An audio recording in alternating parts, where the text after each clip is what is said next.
الحوادث ولا يخشى الدوائر يعلم مثاقيل الجبال ومكائل البحار وعدد قطر الأمطار وعدد ورق الأشجار وعدد ما أظلم عليه الليل وأشرق عليه النهار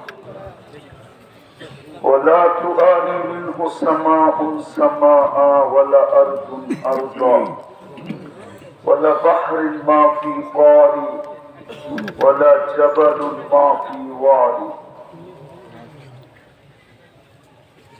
والصلاة والسلام على حبيبنا وحبيب ربنا مصطفى مجتبى الذي بعثه إلى الجن والإنس بشيرا ونذيرا داعيا إلى الله رحمة للعالمين شفيع المذنبين حريص بالمؤمنين رؤوف رحيم صلى الله عليه وعلى آله وأصحابه وأتباعه صلاة وسلاما كثيرا كثيرا أما بعد فأعوذ بالله من الشيطان الرجيم بسم الله الرحمن الرحيم يا أيها الذين آمنوا اتقوا الله ولتنظر نفس ما قدمت لغد واتقوا الله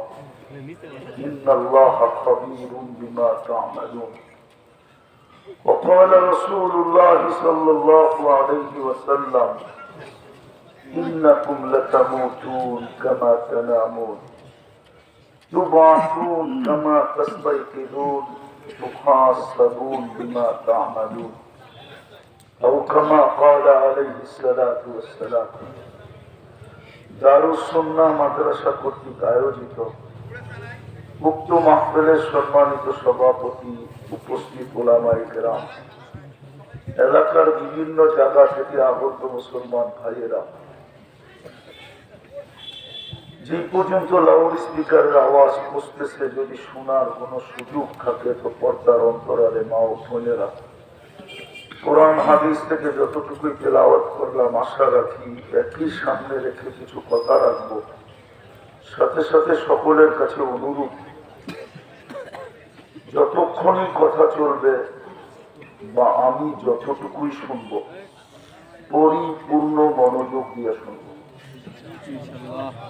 কেননা এটা আল্লাহর আদেশ। ইযা কুরিয়াল কুরআন ফাসতামিউ, যখন কোরআন কথা শোনো তো পরিপূর্ণ মনোযোগ দিয়ে শোনো। দ্বিতীয় আল্লাহর আদেশ হলো আনসিতু, পরিবেশটাকে বিলকুল নিচুপ রাখো, নিচুপ রাখো, কোনো আওয়াজ যেন না। তাইলে কিন্তু পুরস্কার নিয়ে উঠতে পারবো, নাইলে কিন্তু পুরস্কার ছাড়া উঠতে হবে। ইনশাআল্লাহ এইভাবে শুনবো তো, পরিপূর্ণ মনোযোগ, পরিবেশটা বিলকুল নিচু, আওয়াজহীন। আবারও বলতেছি, তাইলেই পুরস্কার মিলবে। কোরআনে ইঙ্গিত আছে লাআল্লাকুম তুরহামুন, আল্লাহ পুরস্কার দিয়া উঠাবে, খালি হাতে উঠাবে না। আর আল্লাহর পুরস্কার কোনো ছোট না, অনেক বড়, যেটার আমরা সবাই মুখাপেক্ষী। হাদিসে আছে ইরজু মাগফুরান লাক, যাও তোমাদের গুনাহ মাফ। আমরা এটার কিন্তু মুহতাজ, এই জন্য খুব মনোযোগ দিয়ে শুনবো। আমরা সবাই কিন্তু যাত্রী, যেখানেই থাকি না কেন যাত্রা পরিসমাপ্তি ঘটবেই ঘটবে। পা রাখতে দেরি জমিনে, যাত্রা চলমান হতে দেরি হয় না। আমরা সবাই কবরের যাত্রী, সবাই আখিরাতের যাত্রী, সবাই মৌতের যাত্রী। যার কাছ থেকে আসছি তার কাছে যাব। কোরআন এটাই বলে, ইলাইনা তুরজাউন। কবির কথাই সত্য, যদিও নাকি পালাও তুমি আকাশেতে লাগিয়ে সিঁড়ি। সিঁড়ি লাগায় পালাইলেও পালানো যাবে না, কেননা যেখানেই যাব ওইখানেই রাজত্ব আল্লাহ। এই জন্যই আল্লাহ আমাদেরকে বুঝানোর জন্য কোরআন আমাদেরকে বুঝাইতে চেয়েছে, আইনাল মাফার, কোথায় ভাববে, ইল্লা বিসুলতান, আমার রাজত্বের বাহিরে, আনা মাআকুম আইনামা কুনতুম, যেখানে যাবে ওখানে আমি সঙ্গে। বিদায় আমরা যাত্রী কিন্তু প্রশ্ন হলো প্রস্তুতি কার কতটুকু। এর আগে আরেকটা কথা আছে, কার যাত্রা কখন পরিসমাপ্তি ঘটবে কেউ জানে না। না শিক্ষিত জানে, না অশিক্ষিত জানে, বিজ্ঞানীও জানে না, কেউ জানে না। এই উন্নত যুগ জানার কোন সুযোগ নেই। এটাই সত্য, একমাত্র আল্লাহ জানে, কেউ জানে না কার যাত্রা কখন পরিসমাপ্তি করবে।